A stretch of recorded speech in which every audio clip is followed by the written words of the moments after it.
In the mid-2000s, in an expensive hotel in Los Angeles, a technology executive handed a member of staff several $1,000s in cash and asked him to walk down the street and buy gold coins. They took them to a dock overlooking the Pacific and threw them into the sea, skipped them across the water like stones. If you watch part 1, you know that story.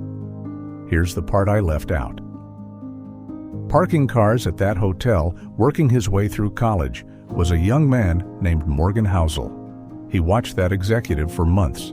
The stack of $100 bills, inches thick, that came out at the bar for anyone who wanted to see it, and plenty of people who didn't. A man who was, by every technical measure, brilliant, and then he watched him lose all of it. Housel later wrote a book about what he learned standing in that car park. Last time we covered the first half. Today, we cover the half that almost nobody gets right. Because the real question underneath this episode isn't how people fail to make money. It's how people make staggering amounts of it and still end with nothing. Welcome back to Bookspark. This is part 2 of 4 on Morgan Housel's The Psychology of Money. If you haven't seen part 1, it's linked below, but you can start here. Let me show you what I mean. October 29th, 1929. The worst day in the history of the American stock market. A trader named Jesse Livermore comes home. His wife has spent the day reading the news. She is ready to comfort him. She has already begun preparing herself for a life with nothing. He tells her not to worry. He had been short the market for months. In that one day, he made more money than in the rest of his life put together, somewhere in the region of $100 million. That afternoon, Jesse Livermore was one of the richest men on earth. 5 days earlier, in the same city, a different man. Abraham Germansky was a multimillionaire property developer who, like a great many people in 1929, had fallen in love with the stock market. He bet heavily. He bet on the way up. When the crash came, he was wiped out. On October 24th, he disappeared. He was last seen walking down Wall Street, tearing a length of ticker tape into pieces. 2 days later, the New York Times ran a short item near the back of the paper, placed by his lawyer, a man named Bernard Sandler, asking anyone with information about Abraham Germansky's whereabouts to come forward. That is very nearly the last recorded fact about him. 1 week, 1 city, 2 men at opposite ends of the same event. Now skip forward 11 years. Every dollar of Livermore's $100 million is gone. He made and lost at least 4 fortunes in his life and never went more than 8 years without brushing against bankruptcy. In 1940, having lost everything for the final time, he took his own life. Both men arrived at the same place. They simply took different routes to get there. That contradiction is what the second half of this book is about. Getting wealthy and staying wealthy are 2 completely different skills. One of them is taught constantly. The other barely gets mentioned. So before we go further, hit subscribe and turn on the bell, or the algorithm will quietly decide you don't need part 3. So what actually went wrong for Livermore? By his own account, this. Getting rich made him feel invincible. Feeling invincible made him borrow more and bet harder on whatever had just worked. And that is a perfectly good strategy right up until the world changes, at which point it is fatal. Which points at something uncomfortable about money. Getting it and keeping it require opposite things. Getting money takes risk. Optimism, putting yourself out there and being willing to look foolish. Keeping money takes close to the reverse. Humility, a permanent, low-level fear that what you just made can be taken from you just as quickly. And an acceptance that some part of what you earned was luck, which means it will not necessarily repeat. Almost nobody makes that switch. It feels like losing your nerve. It is actually the entire skill. Now think about Warren Buffett again. Thousands of books analyze how he chooses companies. Housel's point is that we are studying the wrong thing. The interesting question isn't what Buffett did, it's what he never did. He never got carried away with debt. He never panicked and sold in more than a dozen recessions. He never staked his reputation on one strategy, one sector, or one worldview. He never depended on other people's money, so nobody could pull the rug out from under him. He never burned out, never quit, never walked away. He survived for 3/4 of a century. That's it. That is the trick that produced the fortune, which gives us one of the most useful sentences in the book. Good investing is not about making brilliant decisions. It's about consistently not ruining yourself. 3 things fall out of that. 1, want to be unbreakable more than you want to be right. A merely good outcome that survives 30 years beats a spectacular one that ends in year 9. 2, plan for the plan, not going to plan. Every forecast you make about your own life is wrong in some detail. Room for error isn't pessimism. It's what keeps you in the game long enough for the maths to work. 3, be optimistic and paranoid at the same time. Optimistic that things work out across decades. Paranoid about the specific thing that would stop you getting there. Those two are not in conflict, and holding both at once is the survival mindset. The practical takeaway: before you optimize anything, ask what would knock you out of the game entirely and remove that first. You can survive a mediocre return. You cannot survive a zero. In the mid-1930s, Walt Disney was nearly finished. His first studio had already gone bankrupt. His cartoons were expensive to make and financed on brutal terms. By that point, he had produced more than 400 of them. Most were short, most were well-liked, and most of them lost money. Then, in 1938, Snow White and the Seven Dwarfs. In its first 6 months, it earned $8 million, an order of magnitude beyond anything the studio had ever made. Every company debt was cleared. Key staff got retention bonuses. Disney bought a new studio in Burbank, which is still where the company sits today. Now hold both facts in your head at once. By 1938, Walt Disney had produced several hundred hours of film. In business terms, 83 minutes of it mattered. In Livermore. That's a tale, and tales run very nearly everything. Let's put numbers on it. A firm called Correlation Ventures went through 21,000 venture capital financings between 2004 and 2014. 65% of them lost money. 2.5% returned 10 to 20 times the investment. 1% returned more than 20 times. And 0.5%, about 100 companies out of 21,000, returned 50 times or more. That 0.5% is where the majority of the entire industry's returns came from. Now you might be thinking, fine, that's venture capital. Startups are a lottery. It has nothing to do with me. Here's the part that should change your mind. J.P. Morgan. Asset Management published the distribution of returns for the Russell 3000, an index covering essentially the entire American stock market, from 1980 to 2014. 40% of every company in it lost at least 70% of its value and never recovered. And effectively, all of the index's total return came from 7% of its components. That is not a startup casino. That is the ordinary index fund sitting inside your pension. It goes all the way down. Buffett has said he owned somewhere between 400 and 500 stocks across his life and made most of his money on about 10 of them. Charlie Munger put it more bluntly: take away a handful of Berkshire's best investments, and the long-term record is fairly ordinary. Same pattern, every level, every industry. So here is what that means for how you should behave. You will be wrong most of the time, not occasionally. Most of the time. That is the normal, expected, mathematically correct experience of doing anything worthwhile, and it is not evidence that you are bad at this. But it only works out on one condition. You have to still be there when the tail arrives.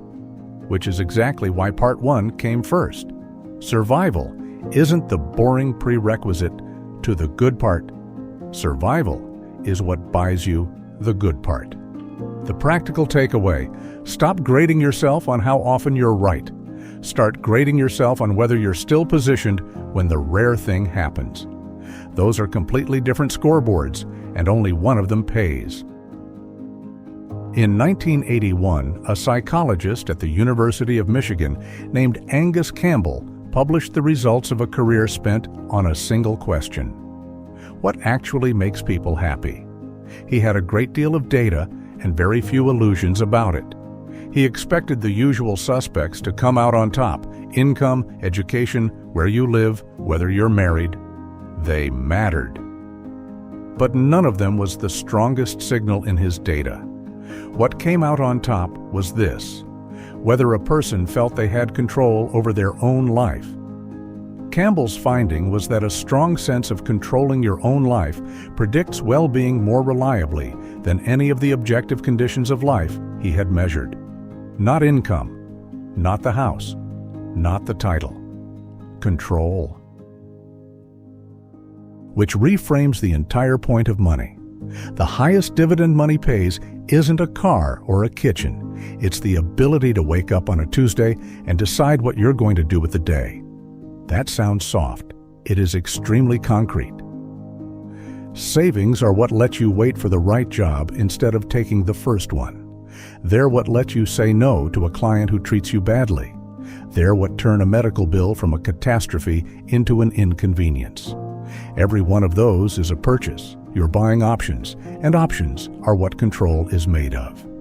And here is Housel's uncomfortable observation about the modern version of this. By almost every measure, people in developed countries are richer than they were 50 years ago. And by the measure Campbell says matters most, many of them are less free. The factory worker's shift ended at the factory gate. When your work happens inside your head, it never ends. You can be at your child's football match and be entirely somewhere else.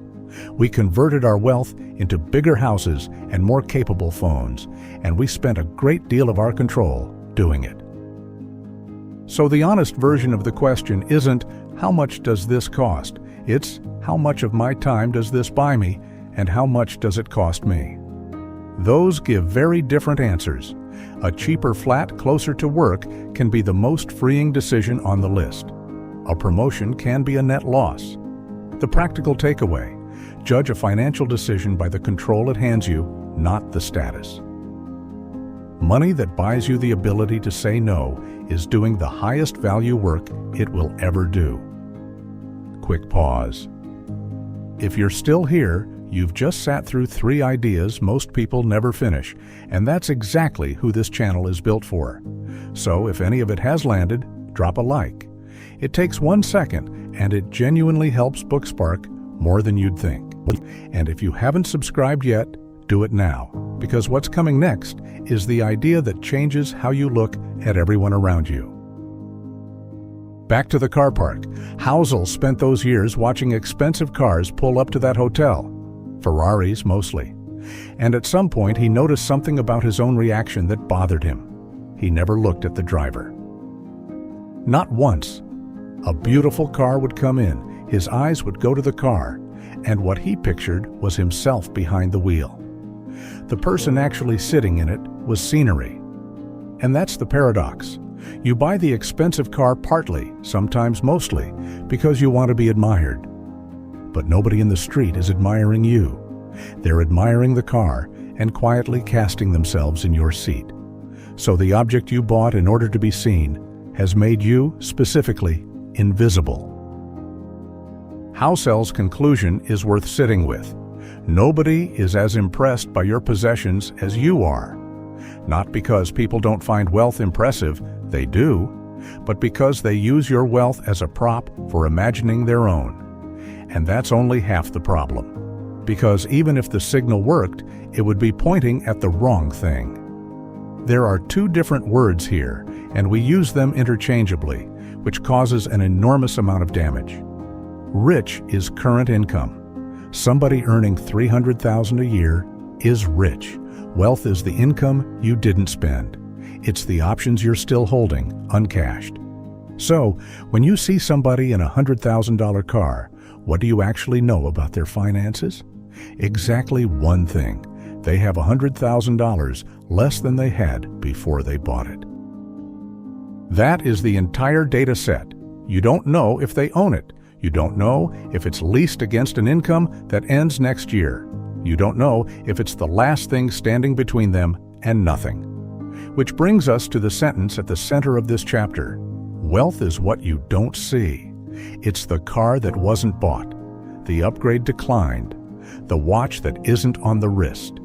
It is, by definition, the things that never showed up, which is why it's invisible and why almost nobody gets any credit for it. There's a well-documented example. In 2009, Rihanna began the year with around $11 million in cash. She ended it with about $2 million. Part of that was a Beverly Hills house that cost roughly $7 million and was later sold at a substantial loss. She went on to sue her former accountants. The case was eventually settled, but the line everybody remembers is the response that came back from the accountant's side. Reduced to its essentials, it was, did somebody really need to explain that if you spend money on things, you end up with the things and not the money? It's almost cruel. It is also, unfortunately, the sentence most of us need written on the inside of our eyelids. And here's the last turn, which is the one I actually want you to keep. We learn how to handle money by watching other people. That's normal. It's how humans learn everything. But the only people we can see are the ones who spent. The saver is invisible. Somebody quietly buying their freedom over 20 years looks from the outside like nothing is happening at all, which means we build our entire mental model of what wealth looks like out of the single worst available sample. The practical takeaway. The next time you feel behind, genuinely, the next time that feeling arrives, notice what you're doing. You are comparing your bank balance against somebody else's spending. That is not a comparison. It isn't even close to one. 4 ideas, quickly. 1. Getting wealthy and staying wealthy are different skills. The first needs risk and optimism. The second needs humility and fear. Almost nobody switches in time. 2. Tails drive everything. You can be wrong most of the time and still do extraordinarily well, but only if you're still standing when the rare thing arrives. 3. The highest dividend money pays is control over your own time, not the house, not the title, the Tuesday. 4. Wealth is what you don't see. The person you're measuring yourself against may have nothing left. And if I compressed all 4 into one sentence, making money and keeping it pulled in opposite directions, and the whole game is noticing when it's time to change hands. So here's a question for you. Of those 4 ideas, which one hits closest to where you actually are right now? Tell me in the comments. I read them. In part 3, we get to the strangest piece of advice in this entire book. Stop trying to be rational. Aim to be reasonable instead, because a slightly worse plan you'll actually stick with beats a perfect one you abandon in year 3. That's also where we get room for error, which may be the single most useful idea Housel has. So subscribe, hit the bell, and I'll see you in part 3. And if this was worth 20 minutes of your time, a like tells YouTube to show it to someone else who needs it. This has been Bookspark. One book, one idea worth keeping. That's the spark. What you build with it is up to you.